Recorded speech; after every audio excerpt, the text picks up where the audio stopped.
Salam sejahtera buat kita semua. Salam guru penggerak. Berjumpa kembali dengan saya Agus Lidawati Simarmata, CKP angkatan 10 dari SMK Negeri 1 Sosor Gadong, Kabupaten Tapanuli Tengah. Kali ini yang saya ditemani oleh Bapak Juniardi Situmeang. Beliau guru produktif TBSM di SMK Negeri 1 Sosor Gadong. Selamat pagi Pak Tumiang, bagaimana kabarnya hari ini Pak? Selamat pagi Bu, puji Tuhan baik. Oke, baik Pak, hari ini kita akan mengadakan percakapan praobservasi ya Pak ya. Sebelum nantinya saya akan mengamati jalannya proses pembelajaran yang akan dilakukan dalam kelas gitu ya. Atau sebelum saya melakukan proses supervisi di kelas Bapak ya Pak ya. Baik. Oke, sebelumnya perlu saya jelaskan Pak, tujuan dari supervisi untuk mengetahui dan mengevaluasi proses jalannya pembelajaran yang dilakukan dan kenapa kita harus melakukan praobservasi, yaitu sebagai persiapan awal sebelum nanti Bapak melakukan pembelajaran di dalam kelas agar lebih siap dan percaya diri sehingga memberikan pembelajaran yang terbaik kepada murid ya Pak ya. Iya.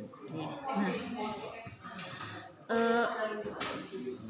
ada beberapa pertanyaan yang akan saya tanyakan kepada Bapak terkait supervisi yang akan kita lakukan Pak ya. Yang pertama itu ialah berkaitan dengan tujuan pembelajaran ya Pak. Apa tujuan pembelajaran yang ingin Bapak capai? Baik, terima kasih Bu. Jadi ada tujuan pembelajaran yang kami terapkan nanti setelah pembelajaran. Yang pertama itu siswa mampu mengenal, mengetahui apa itu komponen-komponen dari kepala silinder dan juga mereka mampu merinci langkah-langkah pemeriksaan, kerusakan dan pemeliharaan pada komponen-komponen kepala silinder. Itu yang pertama. Yang kedua, para siswa kita harapkan mampu mendiagnosis kerusakan pada komponen dan juga kelengkapan pada kepala silinder dengan baik. Yang kedua, yang ketiga, siswa kita harapkan mampu memperbaiki kerusakan pada komponen dan kelengkapan di kepala silinder khususnya pada bidang sepeda motor. Ada 3 tujuannya pembelajarannya. Baik Pak, berarti tujuan pembelajaran yang ingin Bapak capai itu ada 3 ya Pak. Iya. Yang pertama tadi siswa dapat merinci langkah-langkah pemeriksaan kerusakan gitu ya Pak ya. Nah yang kedua dia bisa mendiagnosa gitu ya Pak ya.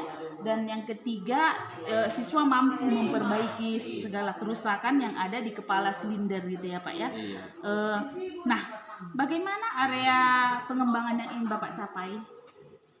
Baik Bu, adapun area pengembangan yang ingin kami capai setelah pembelajaran yaitu ada 2. Entah siswa memiliki pengetahuan dan juga keterampilan tentang kepala silinder.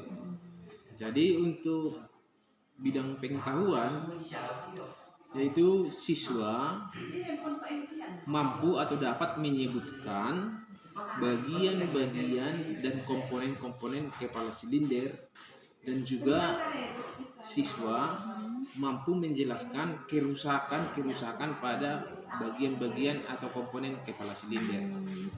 Yang kedua, untuk keterampilannya siswa diharapkan dapat mendiagnosis dan melakukan perbaikan perawatan pada komponen-komponen atau bagian-bagian dari kepala silinder dengan baik. Itu dia. Oke, baik Pak. Bagus sekali ya Pak ya.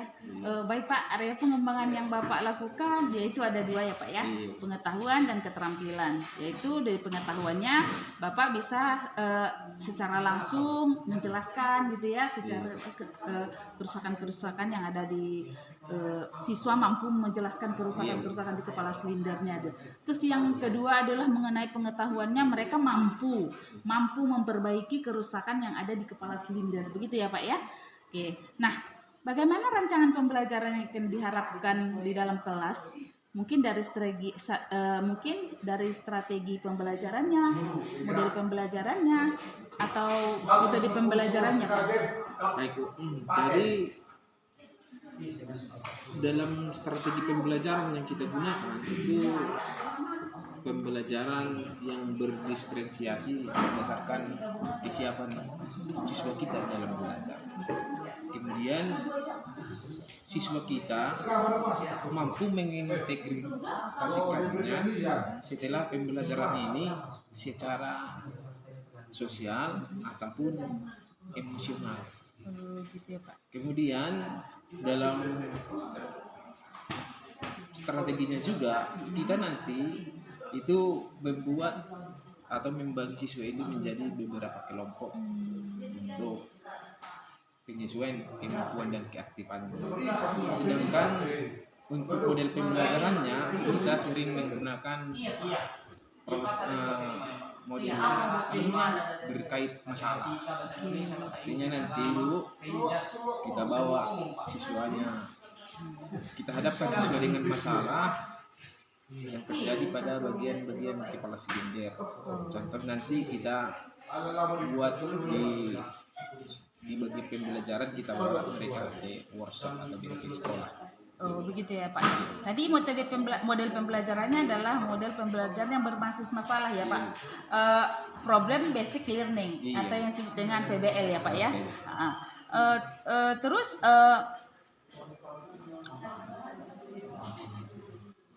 metodenya yang menggunakan diskusi tanya jawab juga ya Bapak lakukan ya. Iya. Terus baik Pak. Rencana yang Bapak gunakan di kelas untuk strategi pembelajaran,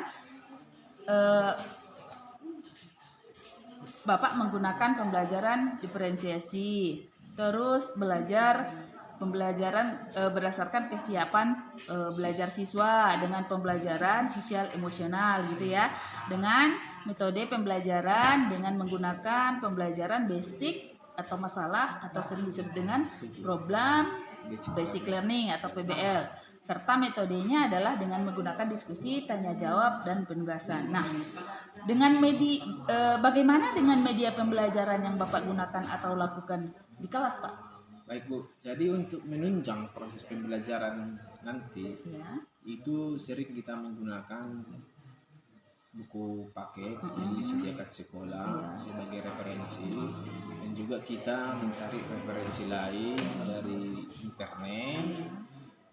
Jadi untuk lebih memudahkan siswa lebih cepat memahami, cepat mengetahui, cepat mengenal dari komponen-komponen bagian-bagian kepala silinder, kita juga menggunakan media video.